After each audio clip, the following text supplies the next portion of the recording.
Proyectos escolares, teoría y práctica. Charla pedagógica. ¿Cuáles son los ejes de formulación de proyectos escolares? Tenemos tres palabras: el problema, el producto y los valores. Con relación a los valores, el instructivo habla de cooperación, emprendimiento y creatividad. Pero también sabemos que el currículum 2017 nos plantea los valores de justicia, solidaridad e innovación. Los proyectos escolares debemos buscarlos en las áreas de ciencias naturales y en las áreas de estudios sociales. Buscar los problemas para darle solución de acuerdo al nivel psicológico de cada escolar. Así lo plantea el Acuerdo 2016-20A. ¿Cuántos periodos para proyectos? En la elemental y en la media, 2 horas. En la superior, 3 horas pedagógicas. El proyecto es sinónimo de proceso. Allí tenemos una secuencia de 9 pasos, todos importantes, todos imprescindibles para que el proyecto sea correcto. Vamos a resaltar el problema. Ese es un problema para cuando tengamos que buscarlo. Resaltando otro, la solución, el producto y la producción. Comenzar a trabajar. Pero, como había dicho, todos los pasos son importantes. El formato del informe. Título, resumen, tabla de contenidos, planteamiento de la problemática, objetivo general y objetivos específicos, justificación, marco teórico o temático, metodología, análisis de la solución planteada a través del producto interdisciplinario, conclusiones y recomendaciones, bibliografía y anexo. El problema siempre será el problema, ese tenemos que resolverlo. Luego del problema resalto la creación a través del marco teórico. Debemos saber plantear el marco teórico en nuestro proyecto escolar. Y el producto tenemos que verlo y analizarlo. ¿Qué problemas podemos deducir de los gráficos? Tenemos un monumento. ¿Qué monumento es? Ya habéis deducido, es el monumento a la esclavitud. El presidente ecuatoriano que dio manumisión a los esclavos, General Urbina, y tenemos las cadenas de la esclavitud. Este es un problema actual. En muchos lugares del mundo tenemos problemas de esclavitud. ¿Y por qué no decirlo? A la vuelta hasta de nuestra casa. Planteamiento del problema. Es básicamente plantear el problema al que se quiere dar la solución. Esto es las causas y consecuencias que presenta el problema en el entorno que se desarrolla. Aquí los estudiantes deberían ser los interventores, identificando y a su vez dándole la solución a la problemática. Eso es lo que buscan los proyectos escolares. Darle habilidades, darle herramientas metodológicas. Marco teórico. Al final daremos la explicación del marco teórico. producto. Se debe incluir el hexágono como organizador gráfico que permite establecer la interdisciplinariedad del producto generado en el proyecto escolar. El hexágono y el producto. Aquí está el hexágono. ¿Qué, para qué, cómo, con qué, cuándo, quién? Son preguntas claves para todo proyecto escolar. Y el producto tiene que ser visualizado a través de todas las áreas de estudio. Nosotros planteamos la esclavitud como un problema, hay que darle solución para que ahora en el siglo XXI no existan esclavos. Nombre del proyecto Manitas Creativas. Entregaré a quienes realicen la tarea de esta charla un proyecto premodelado, un modelo donde hemos aplicado de acuerdo a la nueva estructura todo el proceso en un ejemplo real. Bueno, veamos el video de cómo crear un marco teórico.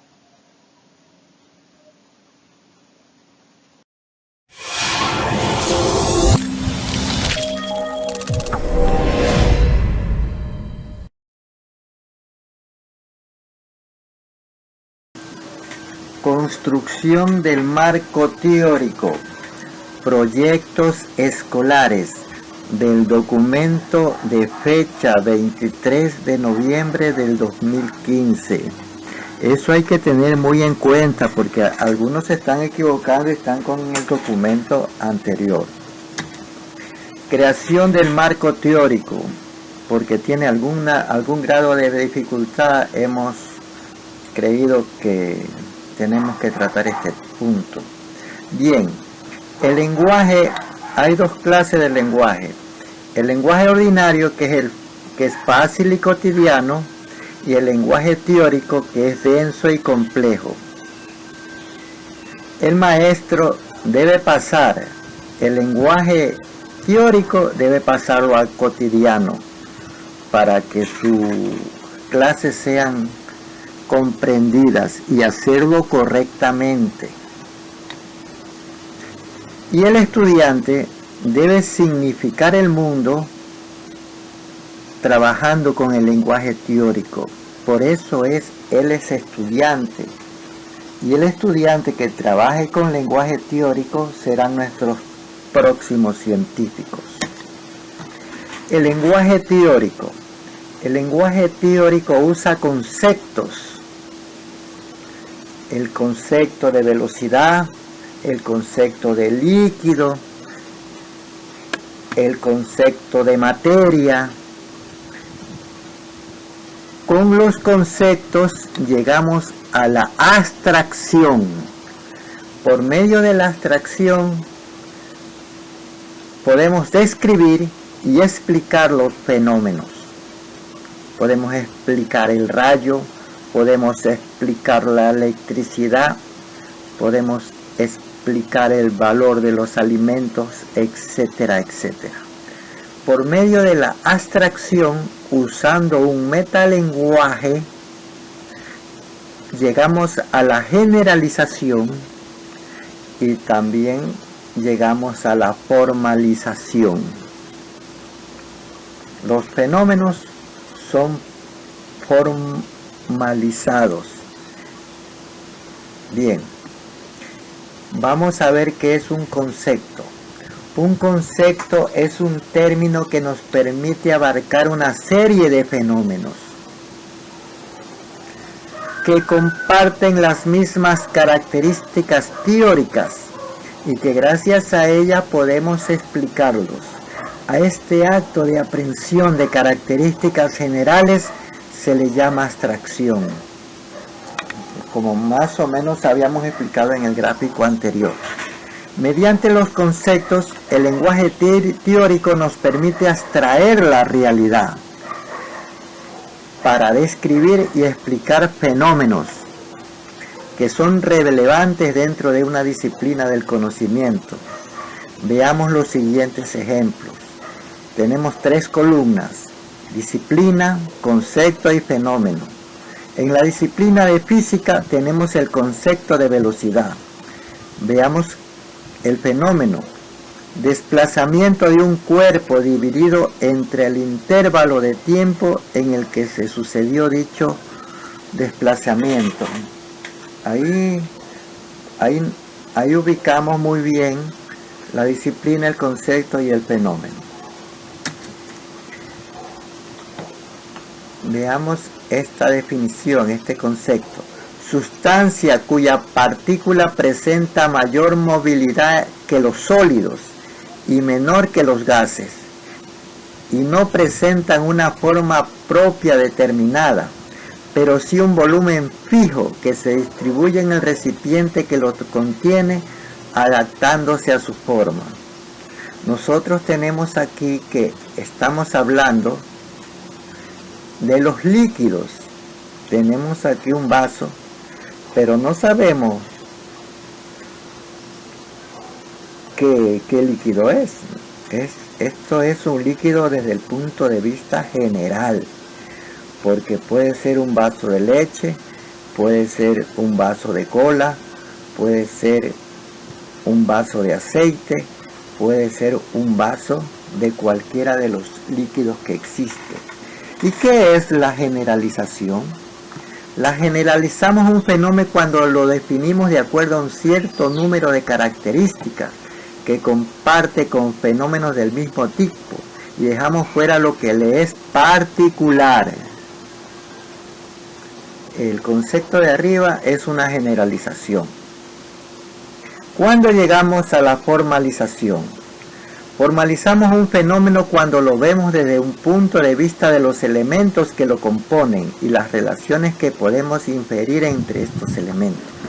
En la figura tenemos 2 elementos, 2 hidrógenos y un oxígeno.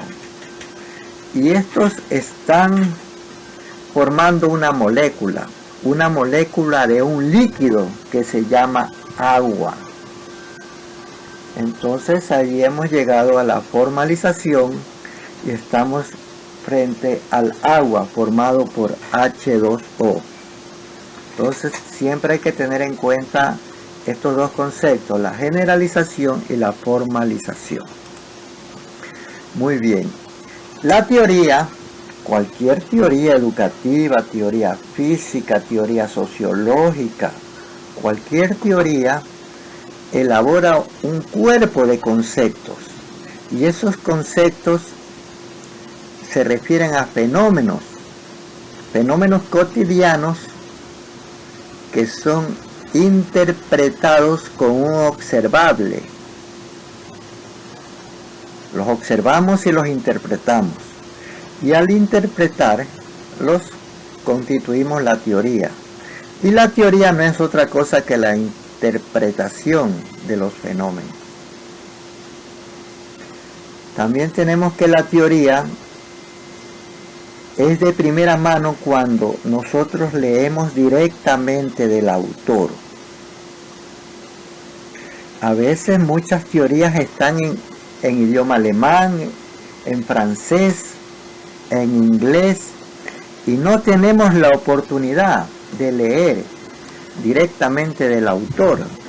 Entonces tenemos que leerlo desde la segunda mano, que es interpretado por otros, que también es útil, pero siempre sin dejarse influenciar del otro.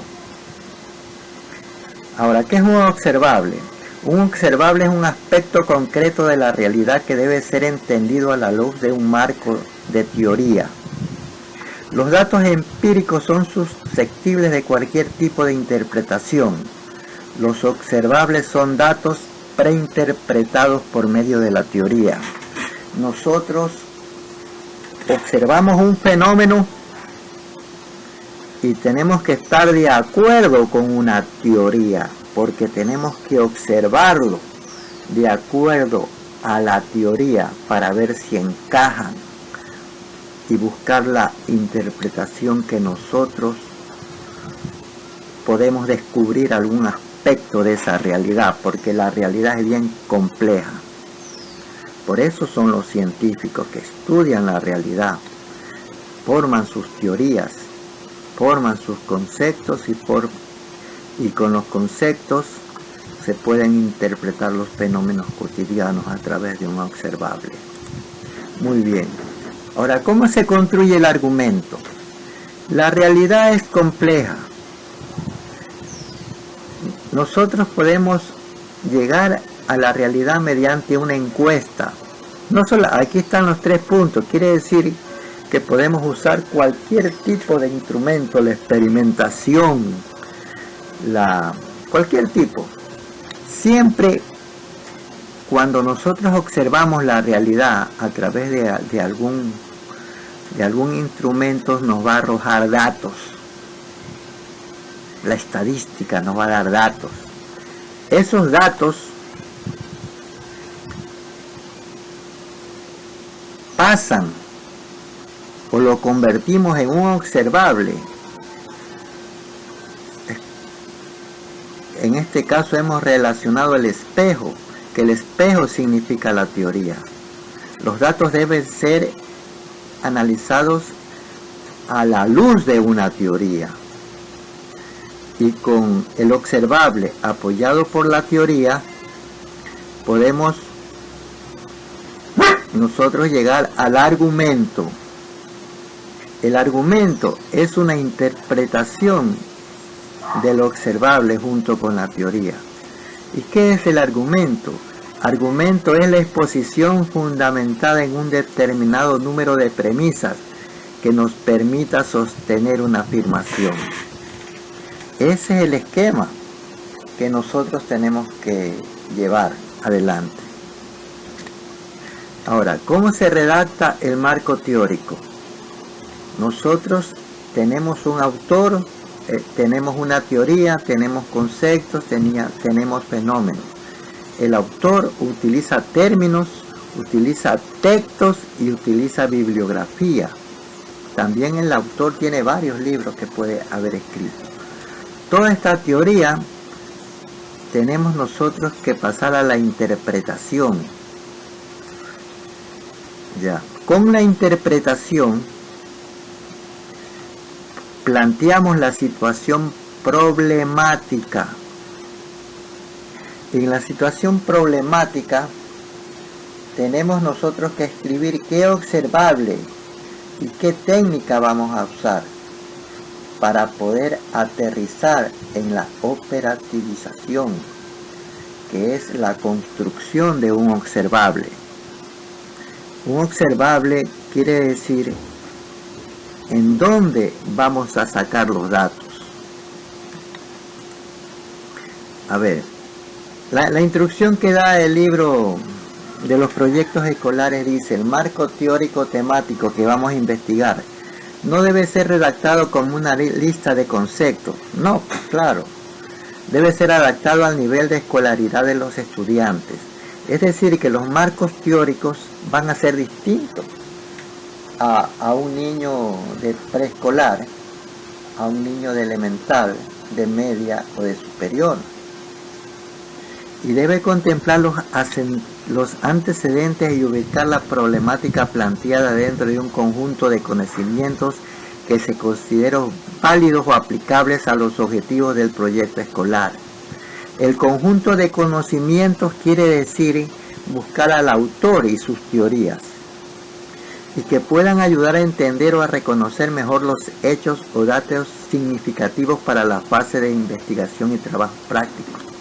Es decir, lo que habíamos indicado adelante, que nosotros tenemos el conjunto de conocimientos, tenemos unos objetivos del proyecto, y la fase de investigación tiene que buscar esos conocimientos basándose en la teoría, porque la teoría son conocimientos válidos, que son ya válidos para la ciencia, o son los últimos que tenemos, a pesar de que las teorías pueden variar y Un nuevo descubrimiento puede destruir una teoría.